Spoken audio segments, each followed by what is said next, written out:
الحمد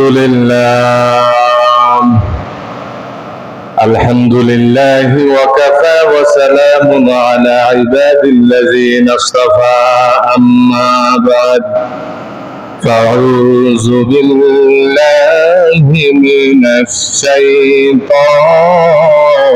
الرجيم بسم الله الرحمن الرحيم يا أيها الإنسان ما غرك بربك الكريم الذي خلقك فسواك فعدلك في أي سورة ما شاء ركبك وقال رسول الله صلى الله عليه وسلم الدنيا سجن المؤمنين وجنة الكافرين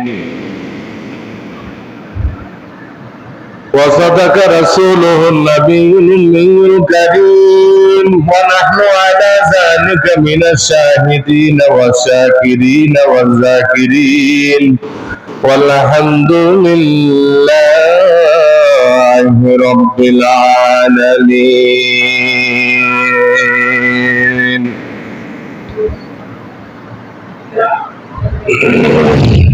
हकीकत से तो दुनिया बेखबर है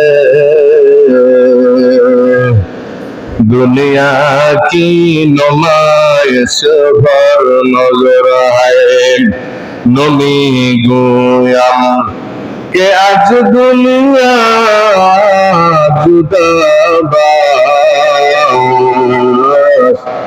बहरकार के बासीदा खुदाबाज আলহামদুলিল্লাহ আল্লাহ পাকের দরবারে লাখো কোটি শুকর মহান রব্বুল আলামিন আমাদেরকে আল্লাহ পাকের বেহেশতের বাগান মসজিদ নিয়ে এসেছেন পবিত্র জুমার নামাজ জামাতের সাথে আদায় করার জন্য বিভিন্ন কাজকাম থেকে ফারেক করে এই জন্য মহান মালিকের দরবারে আমরা কালিমাতে শুকর উচ্চ আওয়াজে আদায় করি আলহামদুলিল্লাহ। আল্লাহ রাব্বুল আলামিন বলেন যারা আমার নিয়ামত পাওয়ার পরে নিয়ামতের শুকরিয়া আদায় করে আমি আল্লাহ রাব্বুল আলামিন তার নিয়ামতকে বাড়াইতেই থাকবো বলেন না সুবহানাল্লাহ। আল্লাহ রাব্বুল আলামিন পবিত্র কোরআনুল কারীমের ভিতরে আমার আল্লাহ রাব্বুল আলামিন বলেন লা ইন শাকারতুম লা আযীদান্নাকুম ওয়া লা ইন কাফারতুম ইন্না আযাবি লাশাদীদ। সুবহানাল্লাহ।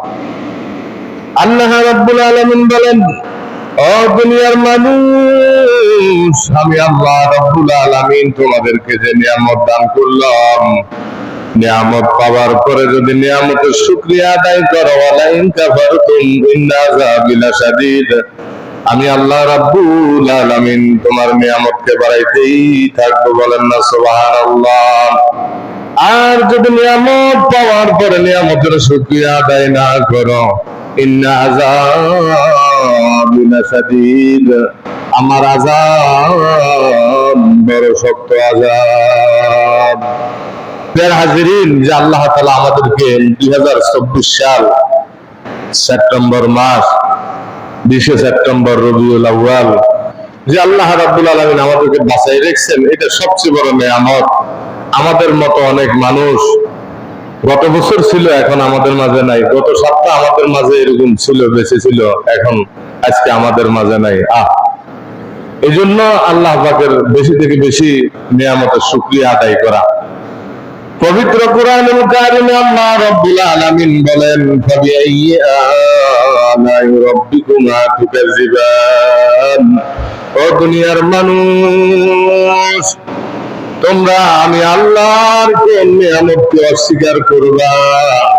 সকাল থেকে সন্ধ্যা পর্যন্ত, সন্ধ্যা থেকে সকাল পর্যন্ত আমি আল্লাহ রাব্বুল আলামিন অসংখ্য নিয়ামতের মধ্যে তোমাকে ডুবে রেখেছি।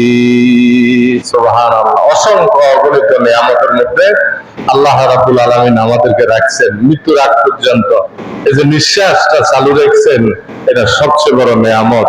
যারা হাজিরিন মুসলমান ভাইয়েরা, এই পৃথিবীতে সবচেয়ে বড় দামি একটা সম্পদ, এটা হলো নিঃশ্বাস, হায়াত। হায়াত শেষ, আর নিঃশ্বাস পালানোর কোনো সুযোগ নাই।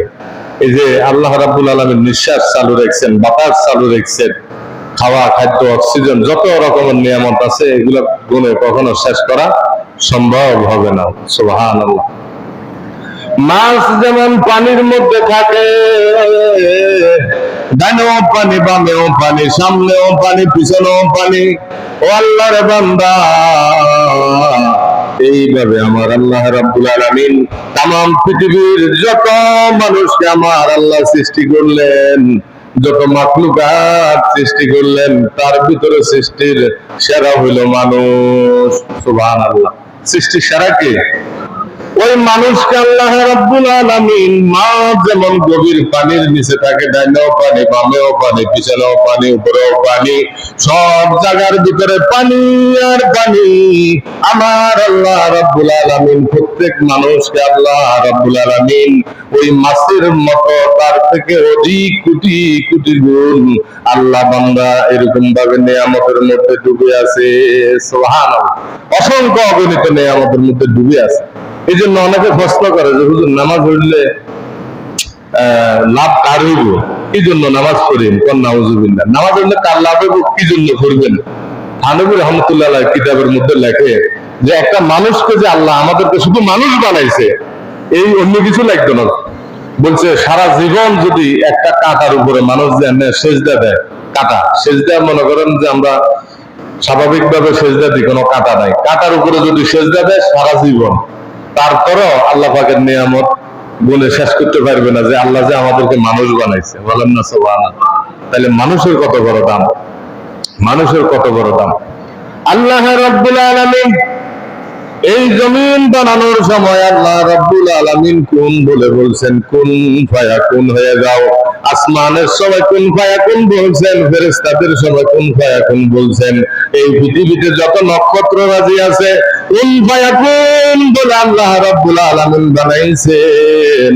আর মানুষকে আমার আল্লাহ রাব্বুল আলামিন কুন ফায়াকুন বানায় নাই, কুন ফায়াকুন বলে বানায় নাই।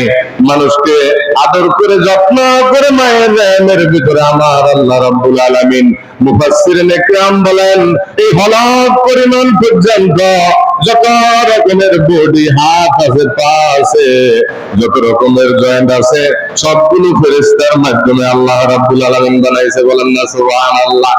আর আল্লাহ রাব্বুল আলামিন বলেন, ও দুনিয়ার মানুষ,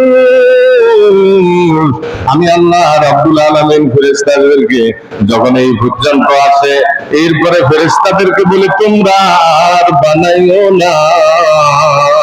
আমি আল্লাহ রাব্বুল আলামিন কুদরতি হাত মুবারক দ্বারা বান্দার জবানকে আমি আল্লাহ সৃষ্টি করলাম। সুবহানাল্লাহ। বান্দার জবান, এই মুখমণ্ডল আল্লাহ রাব্বুল আলামিন কুদরতি হাতের মাধ্যমে আল্লাহ রাব্বুল আলামিন বানাইছেন। বলেন না সুবহানাল্লাহ। তাহলে চিন্তা করেন, এই জবানের অনেক দাম, এই চোখের অনেক দাম, এই জিহ্বার অনেক দাম, এই মাথার অনেক দাম। এই জন্য আল্লাহ রাব্বুল আলামিন বলেন, বান্দা, তোমাকে বানানোর পরে আমি আল্লাহ রাব্বুল আলামিন সুন্দর করে বানাইছি, এ কথা বললাম। জমিন বানানোর পরে আমি সুন্দর করে বানাইছি, এ কথা বলি নাই। আসমান বানানোর পরে এই কথা বলি নাই, পশু পাখি বানানোর পরে এই কথা বলি নাই। কিন্তু মানুষ যে তোমাকে আমি মানুষ সৃষ্টির সেরা মুসলমান করে যে আমি আল্লাহ রাব্বুল আলামিন বানাইলাম, তোমাকে সুন্দর করে বানাইলাম, এই কথা আমি কুরআনুল কারীমের মধ্যে বলে দিলাম। সুবহানাল্লাহ। শুধু তাই নয়, মানুষকে বানানোর আগে আমার আল্লাহ রাব্বুল আলামিন চারটা কসম আল্লাহ রাব্বুল আলামিন কাটছেন।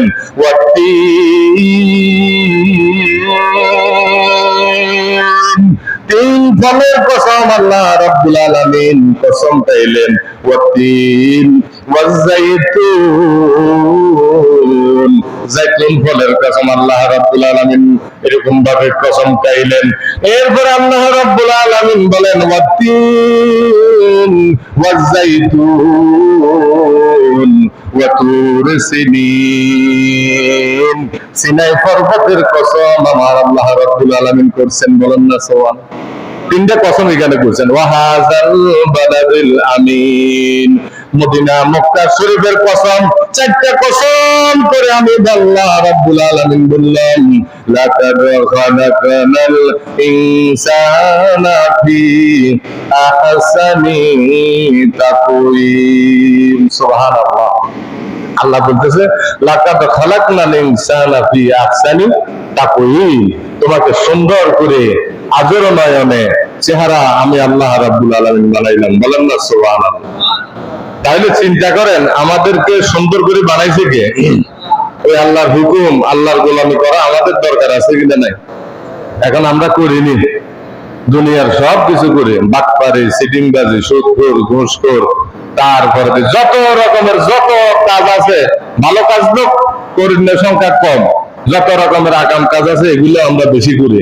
কিন্তু এখন আপনি আমার বিবেকে চিন্তা করেন, ভালো কাজ যদি আপনি করে যান, আপনার কবর, হাসর, মিজান, ফুলসিরাত সব গাটিগুলো সহজ করে দিবে কে? আর যদি ভালো কাজ না করে যান, আমনের বিচার আপনি করেন যে আপনার জন্য কি জান্নাত আছে না জাহান্নাম আছে, দুঃখ আছে না কষ্ট আছে? দুঃখ আছে যদি আপনি ভালো কাজ না করে যান। আর এই পৃথিবীতে ভালো কাজ করবেন, আপনার প্রশংসা মানুষ করতে থাকবে। বলেন না সুবহানাল্লাহ। এমন জীবন তুমি করিও গঠন, মরিবার সময় তুমি হাসিবে কাঁদিবে এই ভুবন। আর এমন জীবন তুমি করিও না গঠন, মরিবার সময় তুমি কাঁদিবে হাসিবে এই ভুবন। বলেন না সুবহানাল্লাহ। আজকে চিন্তা করেন, দুইটা ব্যাখ্যা আছে। এমন জীবন তুমি করিও গঠন, মৃত্যুর পরে তোমার জানাজা যখন দেওয়া হবে, হাজার হাজার মানুষ যদি তোমার জানাজা আছে তাহলে তোমার কপাল ভালো। বলেন না সুবহানাল্লাহ। আর জানাজার মধ্যে যদি মানুষ বলে এই লোকটা ভালো ছিল, তাহলে তোমার কপাল ভালো। ওরে আল্লাহর বান্দা, আর এমন জীবন তুমি করলা গঠন, মৃত্যুর সময় তুমি কাঁদবা, আর মরার পরে মানুষ শুধু হাসবে আর বলবে এই লোকটা মরছে ভালো হয়েছে, এই লোকটা মরছে কি হয়েছে। আহারে, চিন্তা করেন আপনার আমার কি অবস্থা।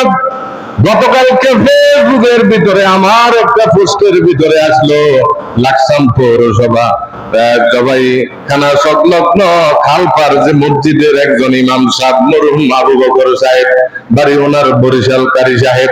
তাহলে চিন্তা করেন, বিগত দুইটা যুগ অতিক্রম করে 30 বছরের কাছাকাছি কম বেশি লাকসামের জমিনের ভিতরে কাটাইলো, মাদ্রাসা চাকরি করলো, মসজিদে ইমামতি করলো।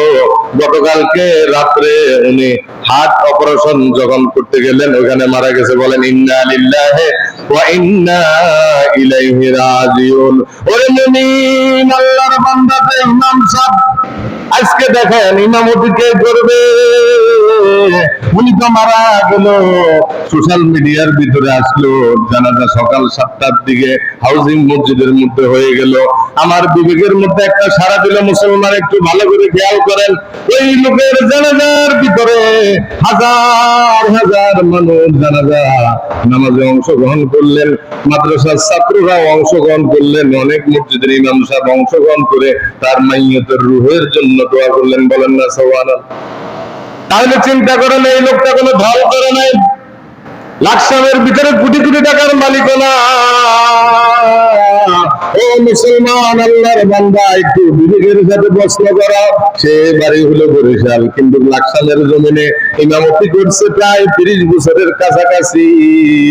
কিন্তু মৃত্যুর পরে তার জানাজা আমি দেখলাম, এরকম জানাজা আমাদের এলাকার ভিতরে জানাজা হইলে মানুষের হয়তো 100, 150, 200 এর বেশি হয় না। কথা ঠিক না বেঠিক? আপনার জানাজা কি হাসলো হয়নি? হয় না, হয় না। কিন্তু আল্লাহর বান্দার জানাজা সকালবেলা হাউজিং মসজিদের সামনে হাজার হাজার মানুষ জানাজা শরীক হয়েছে, তার জন্য দোয়া করছে, বলেন না সুবহানাল্লাহ। চিন্তা করেন, একজন আলেম মসজিদের ইমামকে ভালোবাসেন, মৃত্যুর সময়ে মানুষের অন্তরে ভালোবাসা কেমন পয়দা করে দিলেন যে মৃত্যুর পরে তার জানাজা হাজার হাজার মানুষ জড়িত হয়ে গেছে, বলেন না সুবহানাল্লাহ। চিন্তা করেন, আপনার আমার মৃত্যু হলে কজন আইব জানাজা? কি ভালো কথা বলবো না খারাপ কথা বলবো? চিন্তা করেন, কখন মারা যাবেন, কোন সময় মারা যাবেন, কোনো সময় নাই, নির্দিষ্ট কোনো টাইম নাই, নির্দিষ্ট কোনো টাইমও নাই, যে কোনো মুহূর্তের ভিতরে মারা যাবে। এই যে কালকের আগের দিন বাংলাটা বাজার,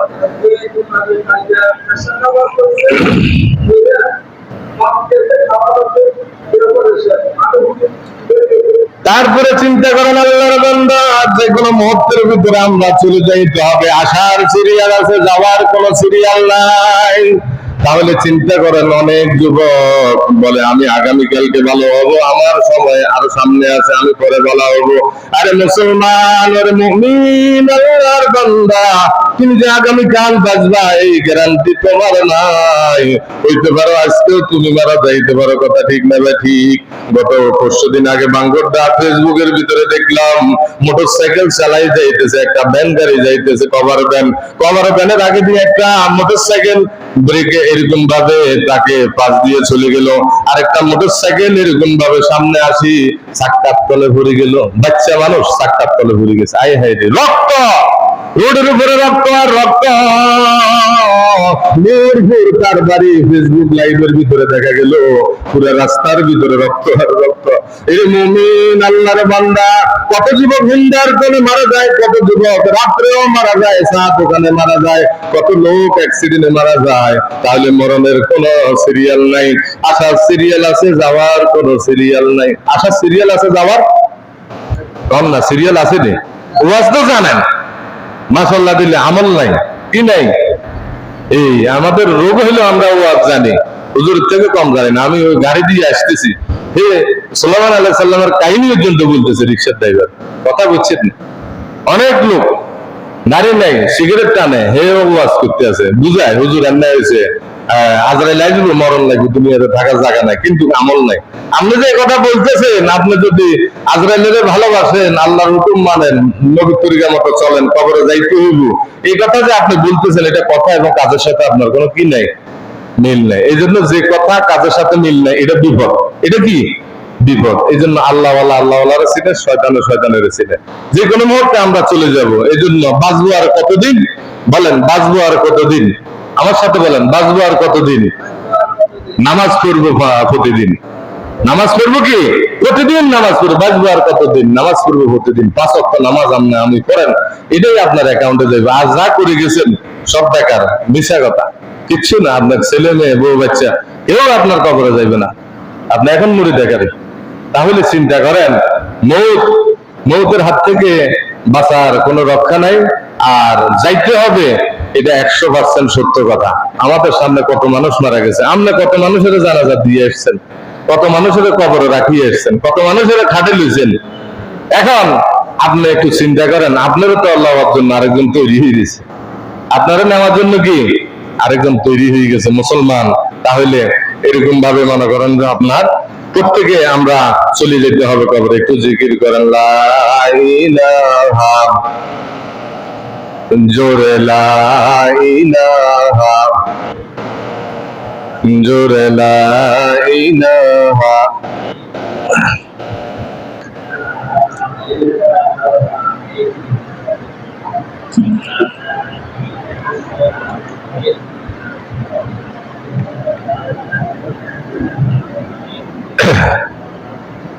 জোরে লা ইলাহা,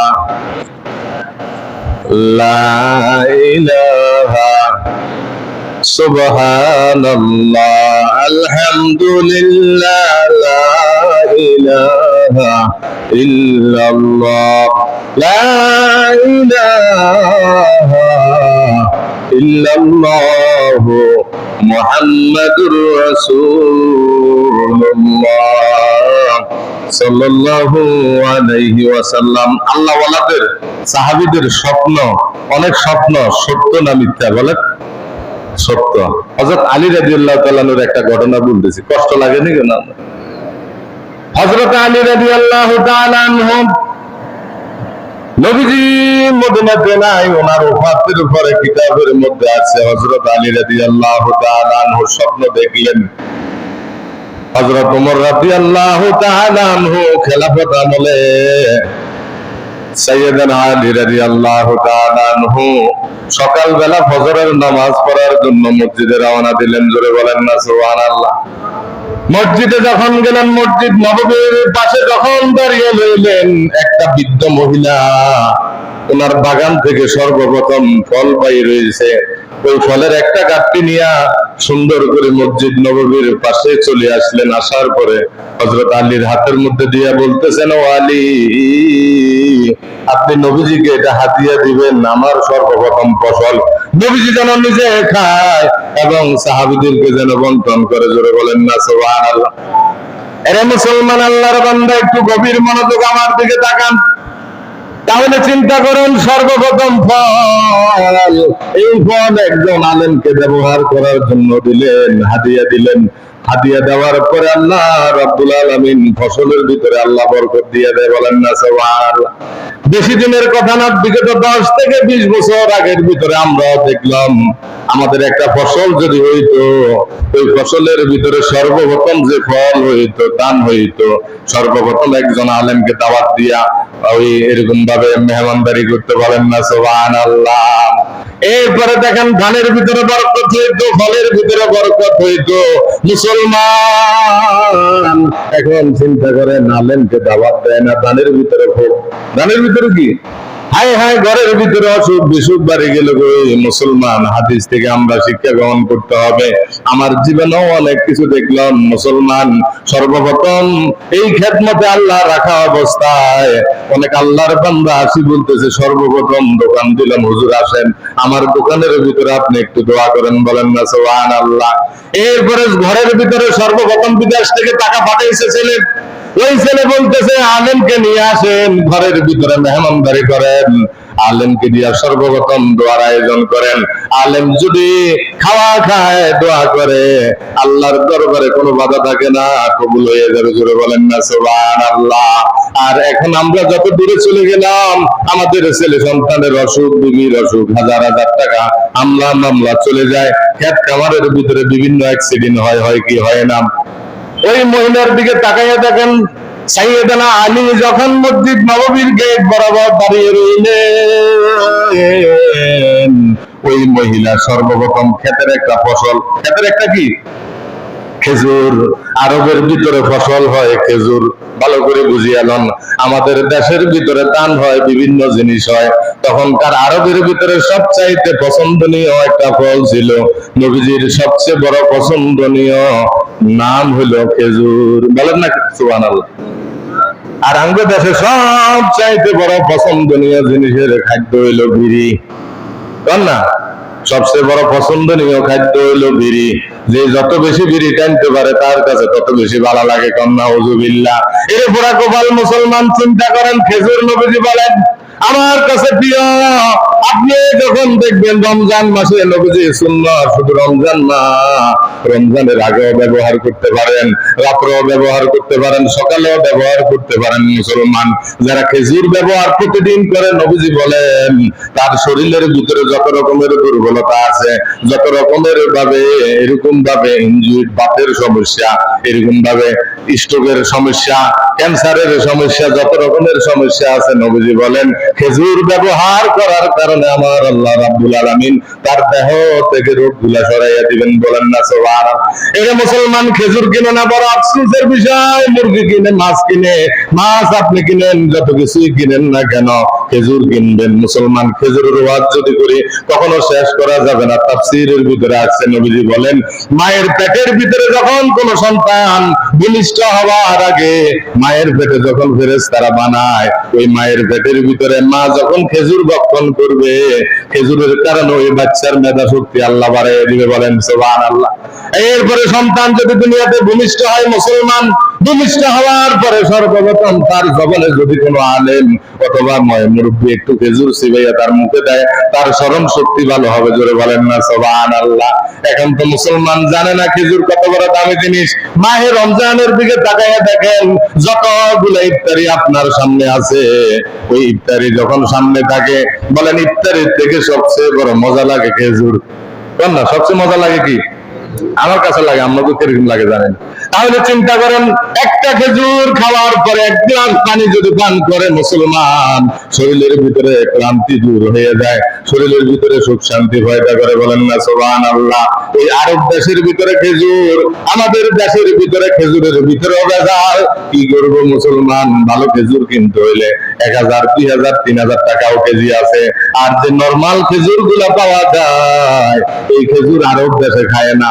এই খেজুর কি আরব দেশে খায় না? তাহলে চিন্তা করেন, ওই মহিলার সর্বপ্রথম বাগানের ফল একটা ঘাটতির ভিতরে নিয়ে আসি, বলতেছেন নবীজির হাতে দিয়ে আলী, নবীজি যেন নিজেও ব্যবহার করে খায় আর যেন সাহাবীদেরকে হাদিয়া দেয়। বলেন না সুবহানাল্লাহ। তাহলে হাদিয়া দেওয়া সুন্নাত, নেওয়া সুন্নাত। মুসলমান হযরত আলী স্বপ্ন দেখলেন। বলেন হযরত আলী কি দেখছেন? খেয়াল আছেন? হযরত আলী স্বপ্ন দেখলেন। তারপরে হযরত ওমর রাদিয়াল্লাহু তাআলা আনহু ইমামতি করলেন। নামাজ আদায় করার পরে খেজুর যখন হাদিয়া দেওয়া শুরু করলেন, আলী রাদিয়াল্লাহু তাআলা আনহুর হাতে 2টা খেজুর। কয়টা দিছে? হযরত আলী চিন্তা করলেন, আমাকে আরেকটু বেশি দিলেও তো হইতো। এই অবস্থা, স্বপ্ন ভেঙে গেল মুসলমান। এরপরে যখন ফজরের নামাজ পড়ার জন্য মসজিদ নববীতে রওনা দিলেন, আল্লাহর বান্দি খেজুর নিয়ে মসজিদে হাজির হয়ে গেছে। বলেন সুবহানাল্লাহ। ওই খেজুর নিয়ে আসার পরে বলতেছে, আলী আমিরুল মুমিনকে খেজুর গুলা দেওয়ার পরে বলবেন উনি যেন নিজেও খায়, সাহাবীদেরকে হাদিয়া দেয়। হযরত আলী রাদিয়াল্লাহু তাআলা ওমরের হাতের মধ্যে খেজুর দিয়া দিলেন। হযরত ওমর রাদিয়াল্লাহু তাআলা নামাজ শেষ করার পরে খেজুর যখন বন্টন করতেছিলেন, ওই প্রতিমধ্যে আলীর হাতেও 2টা খেজুর দিয়েছেন। কয়টা খেজুর? এখন আলী রাদিয়াল্লাহু তাআলা চিন্তা করলেন, আমাকে আরেকটু বেশি দিলেও তো হইতো।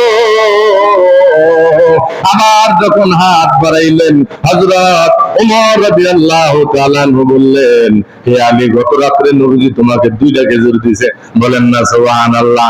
2টার বেশি যদি খেজুর তোমাকে নবীজি দিত, তাহলে আমি ওমরও তোমাকে খেজুর দিতাম। বলেন না সুবহানাল্লাহ। আউলিয়ারা কার দুনিয়া এখতিয়ার, জাহিলেরা কার দুনিয়া এখতিয়ার, মাইলে মোমেন সোয়ে মোমেন নিশাওয়ার, মাইলে কাফের সোয়ে কাফের নিশাওয়ার। ওরে আল্লাহর বান্দা, আল্লাহ ওয়ালা যারা হবে, আল্লাহ রাব্বুল আলামিন বলেন ওয়াজআলনাল ফুরকানা, তাদের দিলের ভিতরে আল্লাহ রাব্বুল আলামিন নূর দিয়ে দিবেন, নূরের একটা আয়না দিয়ে দিবেন। মানুষ যখন আয়না দেখে, আয়নার সামনে যে চেহারা আছে, ওই চেহারা সে দেখতে পায়, আয়না পরিষ্কার। বলেন আয়না কি? ওই দিলটা, যে বান্দা আল্লাহ ওয়ালা হবে তার দিলও পরিষ্কার হবে। বলেন না সুবহানাল্লাহ। তাহলে চিন্তা করেন, আলী যে স্বপ্ন দেখলেন, আলী যে স্বপ্ন দেখলেন, ওমরও একই স্বপ্ন দেখছেন। বলেন না সুবহানাল্লাহ। দেখাইছে কি? আল্লাহ দেখাইছে। এই জন্য মুসলমান, আমরা চিন্তা করতে হবে দুনিয়াতে থাকার বিষয় না। এই দুনিয়া থেকে আমরা সকলে চলে যাইতে হবে, আমাদের সাথে যাবে শুধু ঈমান এবং আমল। নবীজিকে যদি আমরা অনুসরণ করি, দুনিয়ার জীবনে আমাদের শান্তি হবে, আখিরাতের জীবনে আমাদের শান্তি হবে। জোরে বলেন না সুবহানাল্লাহ। সূরা আহজাবের ভিতরে আল্লাহ রাব্বুল আলামিন বলেন, লাকাদ কানা লাকুম ফি রাসূলিল্লাহি উসওয়াতুন হাসানা। বলেন সুবহানাল্লাহ। আরেকটু জোরে বলেন না সুবহানাল্লাহ। এই যে সুবহানাল্লাহ কইছেন, লাভ কি আমার হইছে না আপনার হইছে? আপনাকে তো জবান বন্ধ থাকে, মনে করেন হুজুরের ওয়াজ দরকার। না না, হুজুরের দরকার নাই, হুজুর এটা জিম্মেদারি আদায় করতেছে। বলেন না সুবহানাল্লাহ। ওয়াজ আপনার দরকার, হ্যাঁ ওয়াজ আপনার দরকার, আমল আপনি করতে হবে। এই জন্য আমরা দায়িত্ব আদায় করতেছি। এই জন্য সুবহানাল্লাহ বললে আপনার লাভ হবে। বলেন না সুবহানাল্লাহ। আল্লাহ রাব্বুল আলামিন যতক্ষণ চেষ্টা রাখছেন, হায়াত রাখছেন, আপনাদের সামনে বলতেছি নিয়ামতের কদর করেন। যখন আল্লাহ নিয়ামত ছিনাই নেবে আর সুযোগ হবে না, এক সময় আমিও থাকবো না। যেমন আমাদের ইমাম সাহেব মারা গেছে, ইমাম সাহেব কি ও তখন আফসোস করবেন, আসার জন্য চেষ্টা করবেন, আসা সম্ভব হবে না রে মুসলমান। এমনও দেখা যায় মসজিদে যখন আমরা আলোচনা করি তখন ইমাম সাহেব, ওয়াজের মাঠে যখন যাই তখন আলোচক বলেন না সুবহানাল্লাহ। এখানে আপনাদের কোনো টাকা লাগে না, জুমার ইমাম সাহেব, মসজিদের হুজুর, আরে আল্লাহর বান্দা, যে কথা বোঝানোর জন্য বলতেছিলাম দুনিয়া থাকার জায়গা নাই, নবীজিকে আমরা অনুসরণ করতে হবে, এই কথা কার? তাহলে আল্লাহ রাব্বুল আলামিন বলেন নবীজিকে অনুসরণ করতে হবে। কেন বা আমরা নবীজিকে অনুসরণ করব? আমার আল্লাহ রাব্বুল আলামিন কুরআনুল কারীমের মধ্যে সূরার মধ্যে বলে দিয়েছেন, আমার সাথে সকলে জবান খুলে পড়েন, ওয়া মা আরসালনাকা ইল্লা রাহমাতাল লিল আলামিন। সুবহানাল্লাহ। অনেক ফকির এই আয়াতটা জানে, ওয়া মা আরসালনাকা ইল্লা রাহমাতাল লিল। নবীজি তামাম গোটা পৃথিবীর জন্য রহমত না গজব? এখন দুনিয়ার কিছু মানুষ গজব মনে করে। নবীজির আদর্শ যদি বাস্তবায়ন করতে যায় সমস্যা মানুষ এত জীবন দুনিয়া শেষ, আখিরাত শেষ। আর যারা নবীজির জীবনকে রহমত মনে করে ঘরের ভিতরে, সংসারে, দেশে, রাষ্ট্রে, সব জায়গার ভিতরে এরকম ভাবে নিতেছে, তার জীবন দুনিয়াতেও শান্তি, আখিরাতেও শান্তি। সুবহান। নবীজির রহমত নিয়ে সাইয়েদানা আবু বকর রাদিয়াল্লাহু তাআলা খেলাফত আমলে, উনি মুফাসসিরিনে কেরাম বলেন 2 বছর ওনার খেলাফত দায়িত্ব ছিল, উনি রাষ্ট্রনায়ক ছিলেন। এরপরে ওমর রাদিয়াল্লাহু তাআলা 10 বছর ছিলেন। ওমর রাদিয়াল্লাহু তাআলা 10 বছর খেলাফত ছিল। তাহলে চিন্তা করেন ওনারা যে দায়িত্ব নিয়ে রাষ্ট্র চালাইছেন, নবীর তরিকা চালাইছেন না নিজের মন মতন চালাইছেন? এরে আল্লাহর বান্দা, নবীজি কেমন উম্মতের জন্য কাঁদছেন, আমাদের জন্য কাঁদলেন, একটা কথা বলে আমি শেষ করতেছি। এরে আল্লাহর বান্দা, নবীর উম্মত হযরত ওমর রাদিয়াল্লাহু তাআলা বলেন মদিনার ভিতরে নবীজি 3 দিন ধরে নাই। কয়দিন ধরে? 3 দিন ধরে মদিনাতে নবীজি নাই। এই খবর যখন চারিদিকে আলোচনা শুরু হয়ে গেল, আলোচনা যখন চলতেছিল, পশু পাখি মদিনার জমিনের ভিতরে ঘাস খায় না, বাচ্চা বুকের দুধের মধ্যে মুখ লাগায় না, সাহাবীরা কাঁদতে কাঁদতে পেরেশান হয়ে গেল। নবীজি মদিনার ভিতরে 3 দিন পর্যন্ত নাই। সাইয়েদনা ওমর ঘর থেকে বাইর হয়ে আসলেন, আল্লাহু আকবার। সাইয়েদনা ওমর যখন ঘর থেকে বাইর হয়ে আসলেন, তরবারি হাতে নিয়ে বলতেছে, মদিনার ভিতরে যদি কেউ বলে নবীজি নাই, তার গর্দান আমি কেটে দিব, তাকে আমি এতিম করে দিব, তার স্ত্রীকে বিধবা করে দিব। কেউ যদি বলে নবীজি মদিনাতে 3 দিন নাই, বলেন না সুবহানাল্লাহ। হযরত আবু বকর ছিলেন শান্ত সাহাবী, এমন একজন শান্ত সাহাবী ছিলেন। আর হামু উম্মতি বি উম্মতি আবু বকর, আবু বকরের কথা খুতবার ভিতরে আছে। আবু বকর ছিল রহমলা, উম্মতের জন্য দিলওয়ালা, দরদওয়ালা ছিল, বলেন না সুবহানাল্লাহ। হযরত আবু বকর রাদিয়াল্লাহু তাআলা ওমরকে বলতেছে, ওমর আপনি তরবারি হাতে না নিয়া এই পরিস্থিতির ভিতরে আমরা কোনজন একসাথে আমরা নবীজির তালাশে বের হয়ে যাই, নবীজি কোথায় আছে ওই সন্ধান খোঁজ করা আমাদের জন্য দরকার, বলেন না সুবহানাল্লাহ। হযরত আবু বকর হযরত ওমরকে নিয়ে যখন মদিনার অলিগলিতে ভিতরে যখন চলতেছিলেন, চলতে ওই মদিনার মাটি কিন্তু আমাদের মতন ফাঁকা না। তখনকার আমলে এত গাড়ি ছিল না, এত লিফট ছিল না। সাহাবায়ে কেরাম হাঁটতে প্রতিমধ্যে একটা ময়দানের ভিতরে গেলেন, দেখলেন একটা রাখাল বকরি চড়াইতেছে।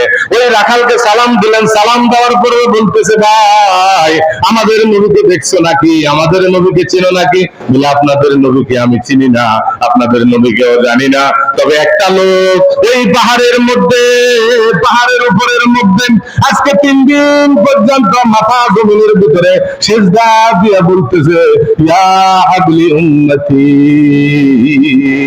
ইয়া হাবলি উম্মতি, ইয়া হাবলি উম্মতি, উম্মতি বলে কাঁদতেছে। আমার মন বলে সাক্ষী দেয়, এই লোকটাকে যদি জমিন থেকে মাথা না উঠান, বকরিরা এরকম ভাবে আর দুধ খাবে না, সন্তান এরকম ভাবে মায়ের দুধ খাবে না। আমাদের বেড়া বকরিগুলা যেগুলা আমরা পাইতেছি, এগুলা তারা এরকম ভাবে এই জমিনের ভিতরে ঘাস খাইতেছে না, বলেন না আল্লাহু আকবার। হযরত ওমর আর আবু বকর ওই পাহাড়ের মধ্যে চলে গেলেন, যাওয়ার পরে সালাম দিলেন, আসসালাতু ওয়াসসালামু আলাইকা ইয়া হাবিবাল্লাহ। ও নবীজি, আমি আবু বকর আপনার সামনে, আপনি কিসের জন্য মাথা জমিনের মধ্যে ফলাইলেন? আপনি বলেন আপনি মাথা উঠান। নবীজি মাথা উঠে না। নবীজি বলে আমার গুনাহগার উম্মতকে আল্লাহ আপনি মাফ করে দেন। আমার গুনাহগার উম্মতের কি অবস্থা হবে? নবীজি আমাদের জন্য কেমন কাটা কাটলেন। নবীজি মাথা উঠে নাই। কিতাবের মধ্যে আছে হযরত আবু বকর বলেন আমার গোটা জীবনের আমল, সব আমল নবীজি আপনাকে দিয়ে দিলাম, আপনার উম্মতদেরকে দিয়ে দিলাম, আপনি জমিন থেকে মাথা উঠান। বলেন না সুবহানাল্লাহ। কে আবু বকর আপনি চিনেননি? হ্যাঁ, এই আমাদের যে নামগুলো আছে হে আবু বকর নি মনে করে যে আবু বকর সর্বপ্রথম জান্নাতে যাবে। এ মুসলমান পুরা কপাল, আবু বকর সর্বপ্রথম জান্নাতে যাবে। আবু বকর বলেন হিজরতের রাত্রে যখন নবীজি আমাকে হাত ধরে ধরে ধরে ধরে ধরে ধরে যখন মদিনা থেকে রওনা দিয়েছিলেন, মক্কার লোকেরা এমন শত্রুতামি শুরু হয়ে গেল। নবীজি যখন এক আল্লাহর দাওয়াত শুরু করে দিলেন, তাওহীদের দাওয়াত যখন শুরু করে দিলেন, কোরআনের আলোচনা যখন শুরু করে দিলেন, তোমরা গাছের পূজা করিও না, মাছের পূজা করিও না, আল্লাহর পূজা করো, আমার আল্লাহর কোনো মৃত্যু নাই। বলেন লা ইলাহা ইল্লাল্লাহু মুহাম্মাদুর রাসূলুল্লাহ সাল্লাল্লাহু আলাইহি ওয়াসাল্লাম। তাহলে বিবেকের মধ্যে প্রশ্ন নেন, নবীজি দাওয়াত দিছে কার? জোরে কোন, দাওয়াত দিছে কার? তাহলে আল্লাহর দাওয়াত দেওয়ার কারণে নবীজির শত্রু বাঁচছে না কমছে? নিজের আপন লোকেই তো শত্রু করা শুরু করে দিল মুসলমান। নিজের জন্মভূমি কুরাইশ বংশ মক্কা, কিন্তু নবীজির এমন শত্রু হয়ে গেল। লাস্ট পর্যন্ত মক্কা থেকে নবীজি চলে আসলেন। আর কখন আসলেন? রাত্রে আসলেন। হায় হায় রে, নবীজিকে মারার জন্য কাফেরেরা একজনের ভিতরে একজনের পিঠ লাগাইয়া তরবারি নিয়ে দাঁড়াই রাখছে। রাখে আল্লাহ, মারে কে? মারে আল্লাহ, বাঁচায় কে? বলেন না সুবহানাল্লাহ। আমার আল্লাহ বলেন বন্ধু আমার, দুনিয়ার মানুষ তোমরা যদি বন্ধু নাও মানো, নবী নাও মানো, কোনো সমস্যা নাই। বন্ধু যেহেতু আমি আল্লাহ বানাইছি, আমি বন্ধুর হেফাজতের দায়িত্ব আমি আল্লাহর। বলেন না সুবহানাল্লাহ। কাফেরেরা যখন মক্কার জমিনের ভিতরে হেরাম শরীফের ভিতরে, হেরাম শরীফের আশেপাশে যখন এরকম ভাবে ঘন আকারে দাঁড়িয়ে রইল, দেখবেন যারা ভালো মানুষ আল্লাহওয়ালা এই জমিনের ভিতরে আছে, যারা হক কথা বলে, আল্লাহর কথা বলে, এই জমিনের ভিতরে তাদেরও নবীর যেরকম শত্রু ছিল, এখনো তাদের শত্রু আছে কিনা? নাই।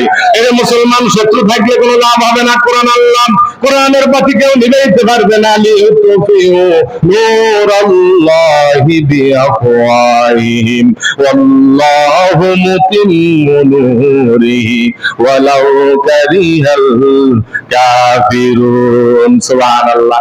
কাফেররা চিন্তা করে কোরআনকে নিভাই দেওয়ার জন্য, কোরআনকে নিভানোর জন্য যদি আসে তারা ধ্বংস হয়ে যাবে।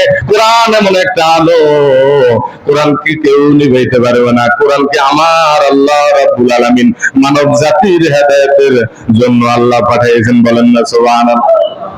ওই নবীজি যখন কোরআনের দাওয়াত দিলেন, মুফাসসিরুনে কেরাম বলেন নবীজি যখন বাইর হওয়ার জন্য আসলেন, আল্লাহ রাব্বুল আলামিন সাথে সাথে বললেন আরবের কিছু বালু আছে, বালুগুলো আপনি হাতে নেন। বালুগুলো কি নেন?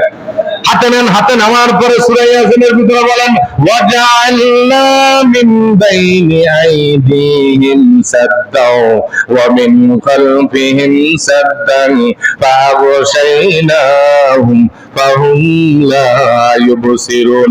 আপনি বালুর ভিতরে ফু দেন, বালুগুলা মারেন। বালুগুলা মারার পরে আল্লাহ রাব্বুল আলামিন সমস্ত কাফেরের চোখের ভিতরে বালুগুলা পৌঁছাইয়া দিলেন। বালু যখন চোখের ভিতরে পৌঁছে বলেন কি হয়? চোখ দলাদলি করে। চোখ কি করে? আপনি বলেন না বালু হচ্ছে না জীবনে? হ্যাঁ, যারা কাজ করেন এরা বুঝবেন বালু হয়। যারা কাজও না করে তাকেও বালু করে। বালু হইলে চোখ গলা শুরু হয়ে যায়। ওই চোখ গলতেছে কাফেররা নবীজিকে সম্মানে কাফেরদের বীরের ভিতরে আমার আল্লাহ রাব্বুল আলামিন হেফাজত করে মদিনাতে নিয়ে আসলেন। আর মদিনার ভিতরে ইসলামের বাতি আল্লাহ চালু করে দিলেন। বলেন না সুবহানাল্লাহ। কাফেররা চিন্তা করলো এই পথ দিয়ে গেছে, কি মনে করছে? কয় হিন্দি গেছে, কোপ দাও। একজন আরেকজনের কোপ দিয়া তাদের ভিতরে একজন আরেকজন ধ্বংস হয়ে গেল। অথচ নবীজিকে হেফাজত করছে কে? তাহলে চিন্তা করেন, ওই নবী যখন দাওয়াত দিল শত্রু বেড়ে গেল, নবীজি আমাদের জন্য কত কথা কাটলেন। ওই সময় ঘটনা আপনাদেরকে বুঝাইতেছি। আবু বকর পাশে ছিল। আবু বকর কেমন? আবু বকর 6 মাস আগে কোরআনের আয়াত নাজিল হয়ে গেছে, আবু বকর তুমি আমার সাথে মদিনা যাইতে হবে, আমার সাথে হিজরতে যাইতে হবে। তুমি তো যেহেতু আমার বাল্যকালের একজন বন্ধু, সর্বপ্রথম যখন আমি মেরাজ থেকে আসলাম আর তুমি যখন কালেমা স্বীকার করলা লা ইলাহা ইল্লাল্লাহু মুহাম্মাদুর রাসূলুল্লাহ সাল্লাল্লাহু আলাইহি ওয়াসাল্লাম, মেরাজ থেকে যখন আইছিল, আবু জাহেল, উতবা, সাহেবা এরা নবীজিকে খারাপ মনে করছে, কারণ নবীজি সিদ্দিক, কারণ নাউজুবিল্লাহ, নবীজি মিথ্যা কথা বলে। নবীজি কি? আর আবু বকর কি বলছে বলেন? আবু বকর কি বলছে? বলছে আপনি যে কথা বলছেন সত্য, আপনি নবী যে কথা বলছেন এটা সত্য, জোরে বলেন সুবহানাল্লাহ। এই জন্য নবীজি তাকে সাদিকুন বলছেন। সাদিকুন মানে সত্যবাদী। নবীজি ওই আবু বকরকে বলছেন 6 মাস পরে আমার সাথে মদিনায় হিজরত করতে যাইতে হবে। চিন্তা করেন, গভীর মনোযোগ। যেদিন থেকে হযরত আবু বকরকে এই কথা বলছেন, কিতাবের ভিতরে আসছেন যেই দিন নবীজি কাফেররা যখন চক্রান্ত করল নবীজিকে এই জমিন থেকে মিটায় দেওয়ার জন্য, নবীজি যখন আবু বকরের ঘরের সামনে আসলেন আর বললেন আসসালামু আলাইকুম আবু বকর, এইভাবে যখন একটা দরজার ভিতরে সামনে আস্তে একটা টোকা দিলেন, সাথে সাথে নবীজিকে আবু বকর বলছেন সাদ্দাইক ইয়া রাসূলুল্লাহ, আমি উপস্থিত আছি, বলেন না সুবহানাল্লাহ। নবীজি বলে আমি এত আস্তে একটা আলোচনা দিলাম, এত আস্তে একটা কাজ করলাম, তুমি দরজার সাথে সাথে খুলে ফেললা, ব্যাপার কি? আবু বকর বলতেছি ইয়া রাসূলুল্লাহ, যেদিন থেকে আপনি 6 মাস আগে আমাকে বলছেন হিজরতে আমার সাথে যাইতে হবে, সেদিন থেকে আমি আবু বকর এই দরজার সামনে ট্যাগ লাগাইয়া থাকতাম, কখনো জমিনের মধ্যে ফিট লাগাই নাই। এরা কেমন আশেকের রাসূল ছিল চিন্তা করেন। এরা খাওয়ার আশেকের রাসূল ছিল না, জিরাফের আশেকের রাসূল ছিল না, মুসলমান আশেকের রাসূল হলো সাহাবায়ে কেরাম। কেমন মানে মানছেন 6 মাস। আমরা তো একটু ওয়াজ ভালো লাগে না, একটু বেশি করলে বলে যে আমরা কেমন, এরপরে আমরা ভালো কাজ করতে ভালোবাসি না, কিন্তু সাহাবায়ে কেরাম ভালো কাজ কম করছে না বেশি করছে? জোরে বলেন, কম করছে না বেশি করছে? হযরত আবু বকর কম করছে না বেশি করছে? তাহলে চিন্তা করেন, ওই আবু বকর রাত্রে নবীজিকে ধরে ধরে ধরে ধরে ধরে ধরে ধরে ধরে যখন এরকম ভাবে মক্কা থেকে মদিনার ভিতরে সফর করতেছিলেন, মদিনার ভিতরে একটা সাহুদ গুহা আছে, কিতাবের ভিতরে আসছে, ওই গুহার ভিতরে নবীজি আশ্রয় নেওয়ার জন্য অনেক ক্লান্তি হয়ে গেছে। সাইয়েদনা আবু বকর বলতেছে ইয়া রাসূলুল্লাহ, আপনি এখানে অবস্থান করেন, আমি আবু বকর গর্তের ভিতরে যাইয়া পরিষ্কার করে সবকিছু সুন্দর করে আসবো, আমার জীবন যদিও চলে যায়, আপনি নবীর যেন কোনো সমস্যা না হয়, বলেন না সুবহানাল্লাহ। আপনি নবী যদি থাকেন দুনিয়াতে ইসলাম কায়েম হবে, আমি আবু বকর যদি মরে যাই কোনো সমস্যা নাই। কিতাবের ভিতরে আসছে আবু বকর গর্তের ভিতরে যাইয়া সমস্ত গর্তগুলা পরিষ্কার করলেন অনেক কষ্ট করে করে। 2টা ছিদ্র খালি ছিল কয়টা? আরো জোরে বলেন, কয়টা? এখন নবীজিকে বলতেছে কোনো কিছু নাই দেওয়ার জন্য। নবীজিকে কথা বলে অনেক কেমন মানা মানছে দেখেন। আর বলতেছি ইয়া রাসূলুল্লাহ গর্তের ভিতরে আসেন। নবীজি যাওয়ার পরে পুরো ক্লান্ত হয়ে গেলেন। আবু বকর রানের উপরের ভিতরে নবীজি হেলান দিলেন, হেলান দেওয়ার পরে ঘুমিয়ে গেলেন। আর আবু বকর 2 পা দিয়া 2টা গর্তের ভিতরে ফাড়াইয়া পা দিয়া ধরে রয়েছে, বলেন না সুবহানাল্লাহ। সাপ কিন্তু 1500 বছর আগে আমার আল্লাহ রাব্বুল আলামিনকে বলছেন, ও আল্লাহ এই জমিন দিয়া এই রাস্তা দিয়া বিশ্ব নবীজি রহমতুল লিল আলামিন যার ওসিলা সাপ বানানো হইলো, যার ওসিলা কুল কায়নাত সৃষ্টি করা হইলো, ওই নবীজি গর্তের ভিতরে আসবে, আল্লাহ আমাকে দেখার একটা অনুমতি দেন। নবীজি আল্লাহ রাব্বুল আলামিন সাপকে অনুমতি দিয়ে দিলেন। সাপ সর্বপ্রথম লেজ দিয়ে বাড়ি দিতেছে, আবু বকর তুমি পা সরাইয়া ফেলো, নবীজিকে দেখতে হবে। আবার আবু বকর পা সরাইয়া ফেলো, নবীজিকে দেখতে হবে। 2-3 বার যখন লেজ দিয়ে লাড়া দিলেন, মুফাসসিরিন কেরাম বলেন পা যখন সরায় না, বিষাক্ত সাপ এরকম ভাবে এমন জোরে কামড় দিলেন, ওই হযরত আবু বকর রাদিয়াল্লাহু তাআলা পুরা শরীরটা বিষে জর্মর হয়ে গেছে। আল্লাহ সুবহানাল্লাহ। সাপের বিষ আছে নি? এই বন্যার ভিতরে অনেক সাপে অনেক মানুষ মারছে নি? আমার কথা কর না, হাসপাতালে মরছেনি অনেক বড় বড় বিষাক্ত সাপ, তাহলে চিন্তা করেন ওই সাপের বিষ কম না বেশি? অনেক বিষ। আরো নবীজি হেলান দিয়া রানের উপরের মধ্যে ঘুমাইতেছে, নবীজিকে কষ্ট দেওয়া বেয়াদবি কেমন আশিক রাসূল ছিলেন। আবু বকর কাঁদতেছে, চোখের পানি পইয়া, ওই চোখ দিয়া যখন পানি পড়তেছে উপর থেকে ওই চোখের পানি নবীজির চেহারার মোবারকের মধ্যে পড়ছে, বলেন না সুবহান। যখন নবীজির চেহারার মধ্যে পড়লেন, নবীজি ঘুম থেকে উঠে বলতেছে, আবু বকর তুমি কেন কাঁদতেছ, ব্যাপার কি? বলে ইয়া রাসূলুল্লাহ, জানি না গর্তের ভিতরে কি আছে, মনে হয় সাপে আমাকে দংশন করছে। বলে তুমি যদি আমাকে সর্বপ্রথম ডাক দিতে তোমার এত কষ্ট হইতো না। আবু বকর বলেন, ইয়া রাসূলুল্লাহ, আমি যদি আপনাকে এই মুহূর্তে ডাক দিই ঘুম অবস্থা, এটা আমার বেয়াদবি। এটা আমার কি বেয়াদবি হবে? এটা আমার পক্ষে সম্ভব না। নবীজি যখন বললেন বিসমিল্লাহির রাহমানির রাহিম বলে, যখন যে জায়গা সাপের কামড় ছিল ওই জায়গার ভিতরে লাগানোর উপরে সাথে সাথে সাপের বিষ নষ্ট হইয়া গেছে। সাপের বিষ কি? কিতাবের মধ্যে লেখে শেষ বয়সে আবু বকর রাদিয়াল্লাহু তাআলা মৃত্যুবরণ করছে, ওই সাপের বিষটা আবার ছেঁকা দিছে। চিন্তা করেন ওই সাপের বিষ কেমন বিষ। এই জন্য বিষাক্ত পানি যখন দেখবেন এটাকে মেরে ফেলবেন, এটা মেরে ফেলা যায়। এটা মেরে ফেলা কি? আর কিছু অকার আছে, কিছু মানুষ আছে দেখবেন বিষাক্ত সাপ লইয়া খেলাধুলা করে, অথচ যে সাপে তারা শেষ করে। এই সাপে কি শেষ করে? সাপেরও মারি গেলে বিষাক্ত সাপ জন্তু যখন দেখবেন এগুলা আপনি মেরে ফেলবেন। এগুলা কোরআন এবং হাদিসের সুন্নাত, বলেন না সুবহানাল্লাহ। তাহলে চিন্তা করেন আবু বকর কেমন কষ্ট করলেন। এই জন্য ওমর একদিন আফসোস করলেন, আমার ওমরের সারা জীবনের আমল যদি এক পাল্লা রাখা হয়, আবু বকরের এক রাত্রের নেকি আল্লাহর কাছে অনেক দাম বেশি, বলেন সুবহানাল্লাহ। এই জন্য ওমর হাসি খুশি অনেক দিন ওপেন ভাবে আবু বকরকে বলতেন, ও আমার আবু বকর, আল্লাহর সাহাবী, আমার বন্ধু, আপনাকে বলতেছি আমার সারা জীবনের আমল আপনাকে দিয়ে দিলাম।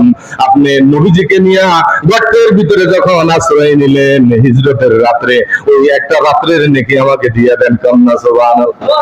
সম্ভব না। সাহাবায়ে কেরাম হযরত আবু বকর আর ওমর ওনারা প্রতিযোগিতা করছে কে কত বেশি নেক আমল করতে পারে, বলেন না সুবহানাল্লাহ। তাহলে চিন্তা করেন আবু বকর কত নেক আমল করলেন, এমন আমল করলেন কোনদিন কাউকে কেউ আগে সালাম দিতে পারতো না, আবু বকর সালাম দিতেন। হযরত ওমর রাদিয়াল্লাহু তাআলা আনহু অনেক চেষ্টা করতেন কিন্তু পারতো না, সব সময় আবু বকর আগে সালাম দিতেন, আসসালামু আলাইকুম ওয়া রাহমাতুল্লাহি ওয়া বারাকাতুহু, বলেন না সুবহানাল্লাহ। একটু জিকির করেন, লা ইলাহা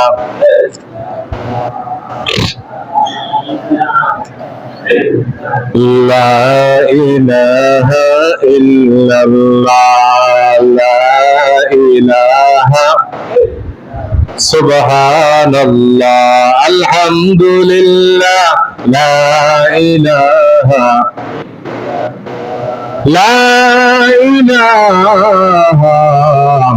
ইল্লাল্লাহ মুহাম্মাদুর রাসূলুল্লাহ। ওই আবু বকর গর্তের মধ্যে যায় কি কয়? নবীজি সেজদায়। বলেন নবীজি কোথায়? সেজদায়। আবু বকর বলে আমার জীবনে সব ইবাদত আপনার উম্মতদেরকে দিয়ে দিয়েছে, আপনি একটু মাথা উঠান। নবীজি সেজদা থেকে মাথা কি উঠায় না। ওমর বলতেছে, ইয়া রাসূলুল্লাহ, আপনি মাথা উঠান, আমার জীবনের যত নেক আমল আছে সব নেক আমল আপনার উম্মতদেরকে দিয়ে দিলাম। নবীজি আপনি মাথা উঠান। নবীজি কাঁদতেছে আর বলতেছে, ইয়া হাবলি উম্মতি, ইয়া হাবলি উম্মতি। ইয়া হাবলি কি অত বুঝেন না? আমার উম্মতের কি অবস্থা হবে? আমার উম্মতের হায় হায় আমরা বলি আমাদের কি অবস্থা হবে? ভালো করে বিড়ি টানুন। হায় হায় আমরা যত বেশি গুনাহ করতে পারি নিজেকে আমরা ভালো মনে করি, কিন্তু না, নবীজি এমন একজন নবীজি আদর্শ ছিলেন, মাছের জন্য, গাছের জন্য, সব কিছুর জন্য আমার আপনার নবী ছিলেন রহমতাল লিল। নবীজি সেজদার মধ্যে বলতেছে, হাবলি উম্মতি। আবু বকরও ফেল, ওমরও ফেল। তারা চিন্তা করলো একমাত্র ফাতেমার কাছে চলো। যে ফাতেমা ছিল নবীজির কলিজার টুকরা, ফাতেমার কাছে যখন গেলেন ফাতেমাও কাঁদতেছে, হাসান হুসাইনও কাঁদতেছে। নবীজি মদিনাতে 3 দিন ধরে নাই, ক্ষুধার্ত অবস্থায়, না জানি কাফেরেরা আমার বাবারে মেরে ফেলছে, না জানি ইসলামের দাওয়াত দিতে গেছে, না জানি কাফেরেরা মেরে ফেলছে। আবু বকরের চোখের পানি, হযরত ওমরের চোখের পানি, আলীর চোখের পানি। আলীকে যখন যখন বলছিল এই ঘটনা, তুমি যাইলেও কোনো কাজ হবে না, আমরা বহু চেষ্টা করছি, আমাদের দ্বারা হয় না, হইতে পারে ফাতেমার কাছে চলো। ফাতেমা যদি এরকম ভাবে নবীজির দরবারের কাছে যায়, আমার মন বলে ফাতেমার কারণে নবীজি জমিন থেকে মাথা উঠাইবে, বলেন না সুবহানাল্লাহ। এরপরে ফাতেমা যাওয়ার পরে বলতেছে, ইয়া রাসূলুল্লাহ, আমার বাবা জান, কলিজার টুকরা বাবা, আপনি যখন সফরে যাইতেন সর্বপ্রথম আমার সাথে দেখা করতেন, আর যখন সফর থেকে শেষ করে আসতেন সর্বপ্রথম আমার ঘরে দেখা করতেন, বলেন না সুবহানাল্লাহ। এই জন্য যাদের মেয়ে আছে সুন্নাত নবীজি থেকে শিখে নেন। ছেলেদেরকে ভালোবাসেন কিন্তু মেয়েদেরকে ভালোবাসেন না, এটা নবীজির সুন্নাত না। নবীজি যদি কোনো সফরে যাইতো মেয়েদের সাথে আগে দেখা করতেন, আবার সফর শেষ করে যখন আসতেন মেয়ের কাছে ঢুকতেন। কার কাছে? এখন আমরা ছেলের কাছে হান্দাই, যে ছেলে মোটা মোটা ইনকাম করে তাকে চিনি, যে মেয়ের ইনকাম নাই, জামাইয়ের অবস্থা খারাপ, তার বাড়ির কোনো খোঁজ খবর নাই, তার কাছে কোনো দেখা করি নাই। আপনি নবীজির সুন্নাত পালন করেন নাই, নাউজুবিল্লাহ। তাহলে চিন্তা করেন মুসলমান, নবীজির কাছে যখন ফাতেমা যাওয়ার পরে কাঁদতেছে, ফাতেমা বলতেছে, আমার জীবনের যত নেকি আছে সব উম্মতকে দিয়ে দিলাম, আপনি জমিন থেকে মাথা উঠান। মাথা উঠায় না, আর বলতেছে আপনার নাতি হাসান হোসেন, বলেন হাসান নবীজির কি হয়? নাতির দনকের দাম কম নেই। হায় হায় রে, নবীজি যখন সেজদা দিতেন, সেজদা দেওয়ার সময় হাসাইন পিঠের উপরে পড়তো, ওহি আসি যাইতো, নবীজি আপনি সেজদার মধ্যে মাথা দিয়ে রাখেন, আর একটু সময় বাড়াইয়ে দেন, হাসাইন আপনার পিঠের উপরে খেলতেছে, আমার আল্লাহর ভালো লাগতেছে, বলেন না সুবহানাল্লাহ। তাহলে চিন্তা করেন নবীজি কেমন হাসান হোসেনকে ভালোবাসছেন। আজকে অনেক যুবক আমরা যখন নামাজ পড়ি ছোট বাচ্চাদেরকে ধমক দিই, ছোট বাচ্চারা এরকম ভাবে কাছে আসলে ফালাই দেন, যে বাচ্চাকে আপনি ফালাই দিতেছেন ওই বাচ্চা একসময় বড় হয়ে আপনার নামে অভিশাপ দিবে, কন্যা নাউজুবিল্লাহ। অনেক মা বোন আছে ছেলে সন্তানদেরকে নিয়ে নামাজ পড়বেন, কন্যা আমিন। ছেলে সন্তানদেরকে দিয়ে যদি নামাজ পড়েন, গত জুমাতে বললাম বরফির আব্দুল কাদের জিলানী কেমনে হয়েছে? মায়ের কারণে হয়েছে। ওরে আল্লাহওয়ালা, তখন ফাতেমা বলতেছে, বাবা ওই হাসান হোসেন ক্ষুধার্ত অবস্থা আছে, ওই হাসান হোসেনের জীবনে যত অন্যায় আছে সবগুলো আপনার উম্মতের দিয়ে দিলাম, আপনি একটু জমিন থেকে মাথা উঠান। নবীজি মাথা উঠে না, নবীজি কাঁদতেছে আর কাঁদতেছে।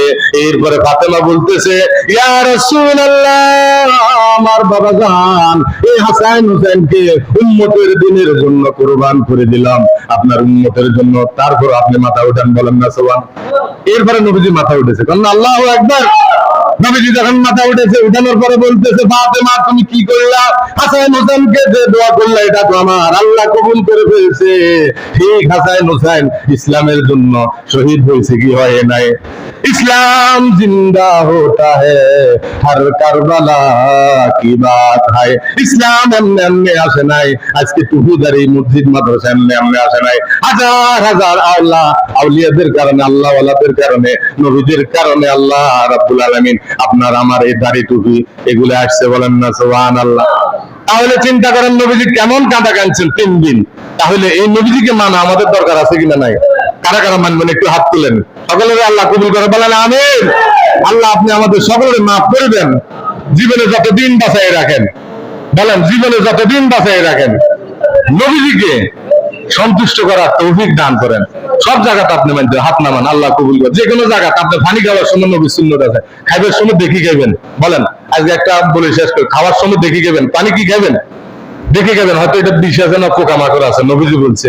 এরপরে খাওয়ার সময় বিসমিল্লাহ বলে খাবেন, কি বলে খাবেন? আর 1 গ্লাস পানিকে 3টা ভাগ করে খাবেন। এরপরে ওয়াসাকাহুম রাব্বাহুম শারাবান তাহুরা, খানা খাওয়ার শেষে বলবেন আলহামদুলিল্লাহ। কেউ যদি 6টা সুন্নাত আদায় করে, বলছে 600 শহীদের সওয়াব আল্লাহ রাব্বুল আলামিন তার আমলনামায় লিখে দিবে। তাইলে 600 শহীদ হয়েছে তারা, আমরা কিন্তু শহীদ না, আমরা নবীকে দেখি নাই। নবীজিকে সুন্নাত মানার কারণে 600 এরকম শহীদের সওয়াব আল্লাহ আমলনামায় দিবে। তাহলে প্রতিদিন কেউ 3 লিটার 2.5 লিটার 2 লিটার পানি খায়। ডাক্তার বলে যদি পানি কম খায় পানি শূন্যতা হয়, পানি শূন্যতা হইলে ওই বিভিন্ন রোগে আক্রমণ করে, ওই লোককে বাঁচানো সম্ভব না। তাহলে প্রতিদিন যে আমরা পানি খাই, মা বোন যারা আছে আমরা যারা খাই, খাওয়ার সময় অন্তত বিসমিল্লাহ বলা দরকার আছে না? খাওয়ার শেষে কি পানিটা বালানো, পানিটা এরকম হয়েছে, খাওয়ার সময় বিসমিল্লাহ না, খাবার আরো না শুকরি। তো এইগুলো করলে আমাদের আমল নামে কোনো নেকি আসবে না। আল্লাহ পাক আমাদের সকলকে বেশি বেশি আমল করার তৌফিক দান করুন।